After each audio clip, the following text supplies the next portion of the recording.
जय हिंद दोस्तों। देवकुल एकेडमी पे मैं देव यादव आपका हार्दिक स्वागत करता हूं।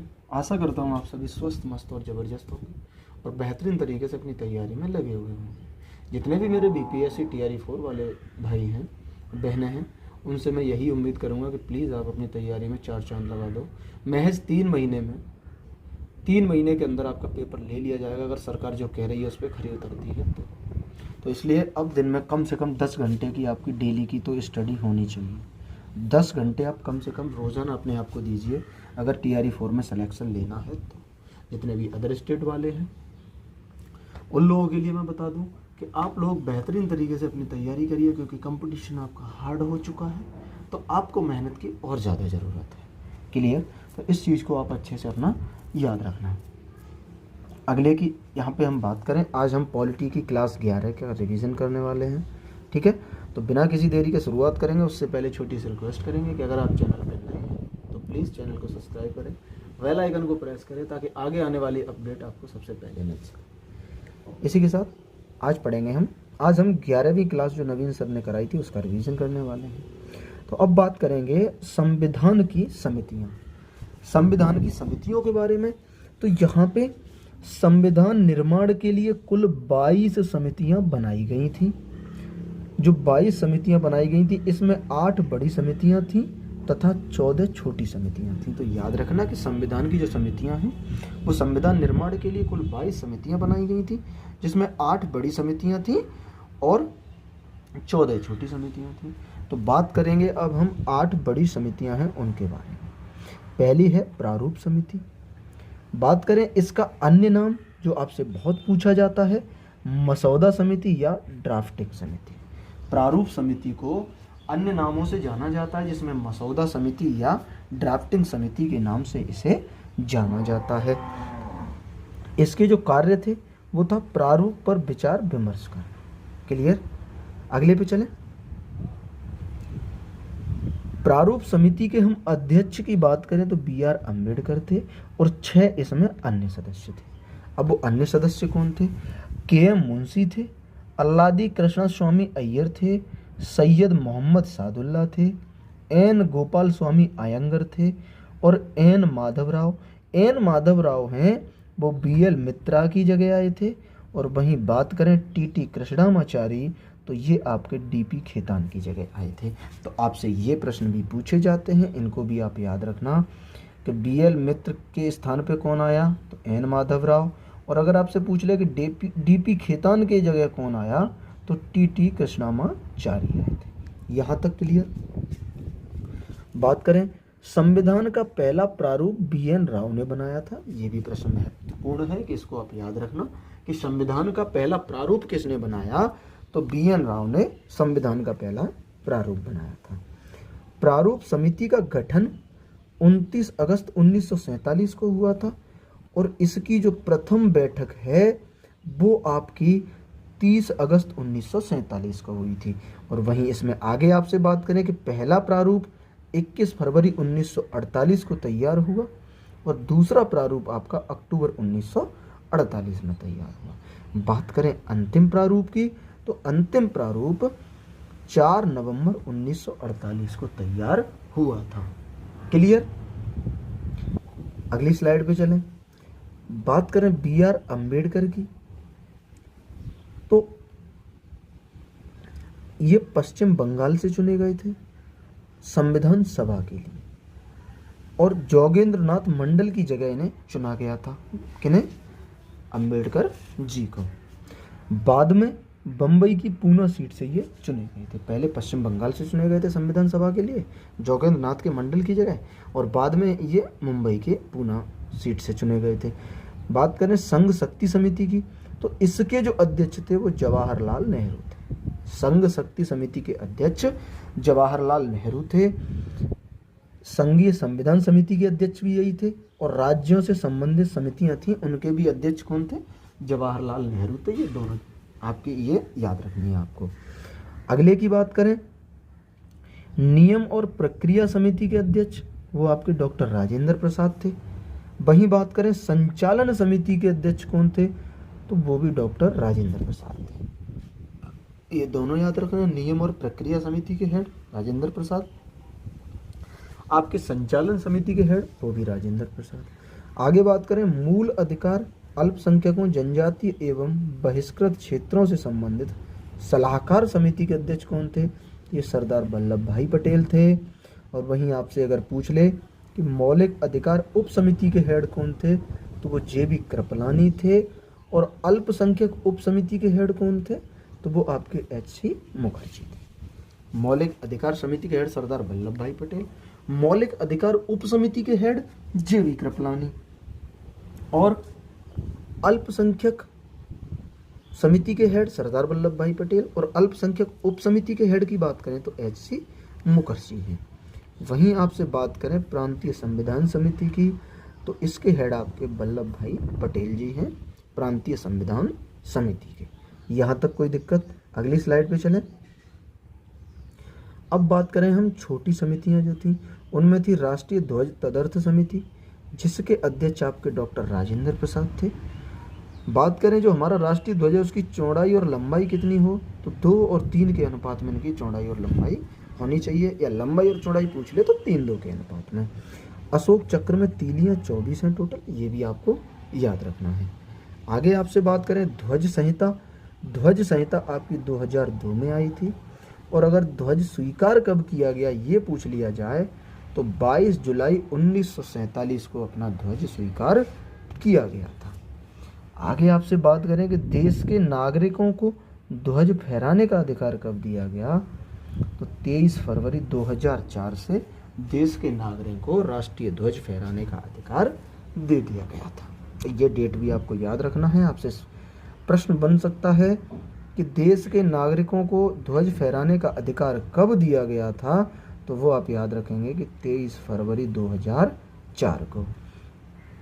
अगले की बात करें कि राष्ट्रीय सम्मान के अपमान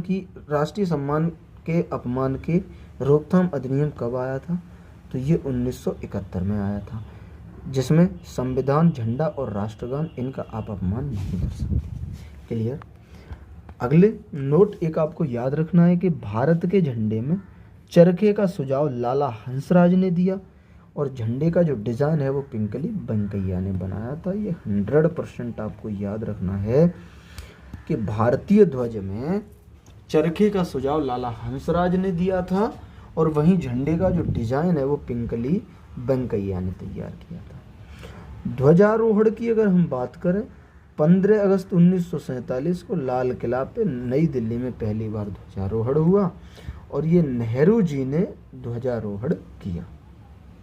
इस ध्वजारोहण में अगर हम शहनाई की बात करें तो बिस्मिल्लाह खां ने इसमें शहनाई बजाई थी ध्वजारोहण में।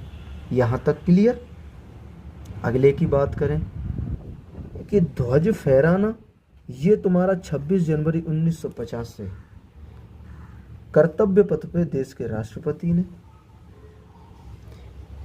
ठीक है, बात करें 2022 से पहले ये राजपथ पे 1955 में फहराया गया था, और 1911 में ये किंग्स वे में फहराया। क्लियर? वहीं अगले अगर हम बात करें कि पहले गणतंत्र दिवस पर अतिथि कौन बुलाए गए थे, तो ये सुकर्णो साहब थे, जो इंडोनेशिया के प्रेसिडेंट थे। वो पहले गणतंत्र दिवस पर अतिथि के रूप में इन्हें निमंत्रण दिया गया था। दूसरे गणतंत्र पर अतिथि कौन, तो ये दूसरे गणतंत्र पे त्रिभुवन वीर विक्रम नेपाल के जो राजा थे उन्हें अतिथि के रूप में बुलाया गया था। बात करें 26 जनवरी दिवस का आयोजन रक्षा मंत्रालय करता है। कौन करता है? रक्षा मंत्रालय। तो 26 जनवरी से 19 जनवरी तक इस बार ये चला है, और इसे वीटिंग रिट्रेट सेरेमनी नाम दिया गया 29 जनवरी को। बात करें इस परेड की, तो परेड जो है वो राष्ट्रपति भवन से इंडिया गेट तक की जाएगी। तो ये भी आपको याद रखना है कि 26 जनवरी पे जो परेड है वो राष्ट्रीय भवन से इंडिया गेट तक की जाती है। क्लियर? अगली स्लाइड पे चलें। अब बात करेंगे हम सदन समिति की। तो सदन समिति के जो तुम्हारे अध्यक्ष हैं वो पट्टाभी सीतारमैया हैं। वहीं पूछे कार्य संबंधी समिति के अध्यक्ष के.एम. मुंशी। संविधान सभा के कार्यों पर जो समिति है उसके अध्यक्ष आपसे पूछे तो वो हैं जी.वी. मावलंकर। फिर आपसे पूछे कि वित्त और कर्मचारी समिति के अध्यक्ष कौन थे, तो डॉक्टर राजेंद्र प्रसाद जो हैं वो वित्त और कर्मचारी समिति के आपके अध्यक्ष हैं। वहीं नागरिकता व तदर्थ समिति के अध्यक्ष पूछ ले तो एस वरदाचारी नागरिकता पर तदर्थ समिति के हेड। यहां तक कोई समस्या? अगले पे चलें। सर्वोच्च न्यायालय पर तदर्थ समिति, तो ये सर्वोच्च न्यायालय पे जो तदर्थ समिति है उसके हेड एस वरदाचारी हैं। और पूछे भाषाई प्रांत आयोग समिति के हेड कौन हैं, तो एस के धर हैं। 17 जून 1948 को भाषाई प्रांत आयोग का गठन किया गया था। तो ये थी हमारी आज की पॉलिटी की क्लास, जो बेहतर तरीके से आपको रिवीजन कराया है। अब हम एक गंभीर मुद्दे पे थोड़ी बात करते हैं। जो कल हमने एक वीडियो देखा था, दिल दहल गया उस वीडियो को देख के। वो वीडियो मैं नहीं प्ले कर सकता अपने चैनल पे क्योंकि कॉपीराइट का इशू है। मैं उसके कुछ फैक्ट आपको उस वीडियो के दिखाता हूँ, ठीक है? उस वीडियो के कुछ फैक्ट दिखाता हूँ मैं आपको, यानी कुछ इमेजेस दिखाता हूँ कि रेलवे कितना बकवास और घटिया आयोग बन चुका है। ये देखिए, इन्हें कौन नहीं जानता। ये जो फेस है वो रेलवे एग्जाम के लिए पूरे इंडिया में टॉप पे है। एस के झा सर, एस के झा सर को कल स्टूडेंटों के बीच में आके, स्टूडेंटों ने तो इतना नहीं, खुद टीचर सारे के सारे मिलके धरना देना पड़ा, कपड़े उतार के एक शिक्षक नंगा होके घूम रहा। किस लिए? बच्चों के हित के लिए, कि रेलवे सुने और रेलवे जो खाली पद पड़े हैं उन्हें भरे। आए दिन कर्मचारियों की कमी की वजह से गलत सिग्नल मिल जाते हैं, एक्सीडेंट हो जाता है, लाखों की संख्या में लोग मर रहे हैं, हज़ारों की संख्या में लोग मरे हैं, उनकी कोई जवाबदेही नहीं है, बच्चों का भविष्य बर्बाद हो रहा है। रेलवे फॉर्म आपसे आज डलवा लेगा, 3 साल बाद आपसे पेपर लेता है, 2 साल बाद उसका रिजल्ट देता है, यानी 5 से 6 साल में रेलवे एक भर्ती पूरी करा पा रहा है। इन सभी कमियों को दूर करने के लिए ये प्रदर्शन चल रहा है। जैसे यहाँ पे ये सर मीडिया वाले से, ये काबिल न्यूज़ करके एक बिहार की फेमस न्यूज़, वो अपना यूट्यूब चैनल है, उनसे बात करते हुए नज़र आ रहे हैं और ये अपना दुख वहाँ पे बता रहे हैं। यहाँ पे एक ये सर हैं, इन्हें भी आप जानते होंगे, इनका मुझे नाम थोड़ा मैं ध्यान भूल रहा हूँ। ये सारे टीचर हैं जो आज अपने कपड़े उतार के उन्हें शिक्षा के लिए भारत में प्रदर्शन करना पड़ा। कहाँ गए वो मोदी जी के वादे कि 2 करोड़ रोजगार देंगे? 2 करोड़ रोजगार प्रति वर्ष देने वालों देश में ये हाल होगा। जब तक ये चीज़ आप याद रखना, मेरा छोटा सा चैनल है, डिलीट हो जाए उड़ जाए मुझे फ़र्क नहीं पड़ता, कुछ भी हो जाए। मैं कह रहा हूँ जब तक ये अनपढ़ देश संभालेंगे, देश बर्बाद ही होगा। ये चीज़ आप याद रखना। किसी भी देश या राज्य का विकास तभी होगा जब उसका युवा वर्ग जो है, उसका युवा वर्ग भैया शिक्षित होगा। युवा वर्ग शिक्षित होगा तभी किसी देश का विकास संभव है। जाति पाति धर्म, हिंदू राष्ट्र, मुसलमान, सिख, ईसाई, इन पे राजनीति करने वालों और इस राजनीति पे वोट देने वाले भी जितने लोग हैं, मैं उन सबको बहुत ही घटिया समझता हूँ। आप विकास पे वोट दीजिए, आप काम पे वोट दीजिए। राजनीति, इन लोगों ने इतनी बेरोजगारी फैलाई इसी वजह से है। ये बीजेपी का प्रॉपर प्रोपोगेंडा है। अनपढ़ रखो और बने रहो सरकार में। अनपढ़ लोगों पे ही असर सबसे ज़्यादा होता है, जाति धर्म का, हिंदू राष्ट्र का। बहुत निंदनीय बात है। आप सोच के देखो, इनको देखो, रो तक गए। देखो सोच के क्या हाल है इस देश का। इस देश में एक ज़माने में ना राजा महाराजा भी गुरुकुल में जाके गुरुओं के सामने झुकते थे, प्रणाम करते थे।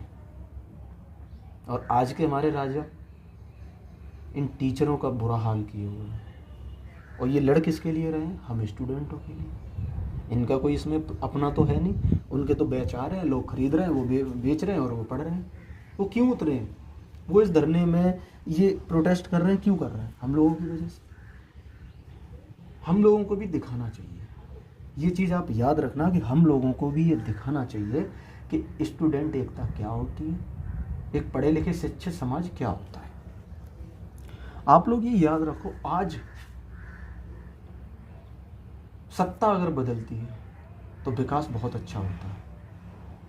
किसी को भी अपने यहाँ 10-15 साल राज मत करने दो। एक सरकार को 5 साल मौका दो, चाहे वो कितना भी अच्छा काम करे, उसको उखाड़ फेंको, दूसरी सरकार लाओ। दूसरी सरकार को फिर मौका दो, 5 साल बाद उसे भी उखाड़ कर फेंको। किसी भी राज्य या देश का विकास तभी हो सकता है जब सत्ता परिवर्तन बराबर होता है। अब बेईमान बैठ गए सरकार में तो वो अलग बात है। जब 2014 से पहले प्रचार करते थे कि मैं पूरा काला धन लाऊंगा, 15-15 करोड़ लेके आऊंगा। भाई साहब, काले धन में लगभग कितना बताऊं मैं, लगभग आपका 150% की वृद्धि हुई है जो स्विस बैंक में पड़ा है। ठीक है, दूने से भी ज़्यादा वृद्धि हो गई है। जितना काला धन यहाँ पड़ा था स्विस बैंक में 2014 में, उसमें दूने से ज़्यादा वृद्धि हुई है। तो आप देख लो कि कहते क्या हैं और करते क्या हैं। 2 करोड़ रोजगार देने वाले थे, कितने रोजगार दे दिए। मनरेगा, जिसको फावड़ा चलाते हैं लोग, उसको रोजगार की गिनती में गिनते हैं। इतना कुछ पढ़ने लिखने के बाद हम लोग अगर मनरेगा में जाके फावड़ा चलाएंगे तो हमें पढ़ने की जरूरत ही क्या है। आप हमारे उत्तर प्रदेश का हाल देख लीजिए। 2019 के बाद कोई टीचर की वैकेंसी नहीं है। जब धरना दिया, वैकेंसी मांग की तो 10,000 स्कूल बंद कर दिए, लेकिन दारू के ठेके खोल दिए नहीं।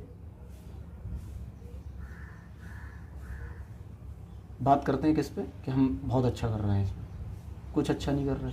पुलिस की भर्ती इसलिए की है कि इन्हें पुलिस की ज़रूरत है। जनता को इतनी ज़रूरत नहीं है। जनता को भी है, मैं ये नहीं कहूँगा कि नहीं है, लेकिन जनता को भी है, लेकिन सबसे ज़्यादा इन्हें है। बिल्डोजर चलवानी है, पुलिस कौन भेजेगा? यही भेजेंगे ना। आए दिन पुलिस वाले रिटायर हो रहे हैं, तो आगे कमी होगी तो ये नहीं चल पाएगा। पुलिस की कमी से क्यों नहीं चल पाएगा?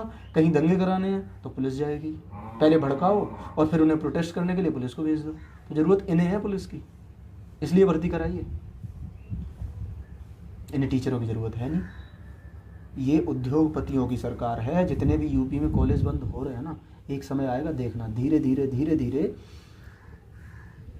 स्कूल माफिया जो शब्द है ना, प्राइवेटेशन वाला, जो प्राइवेट स्कूल वाले हैं ना, वो स्कूल माफिया बन के बैठ जाएंगे और अपने मन अनुसार यहाँ पे फीस चलेंगी। धीरे धीरे सारे स्कूल बंद हो जाएंगे।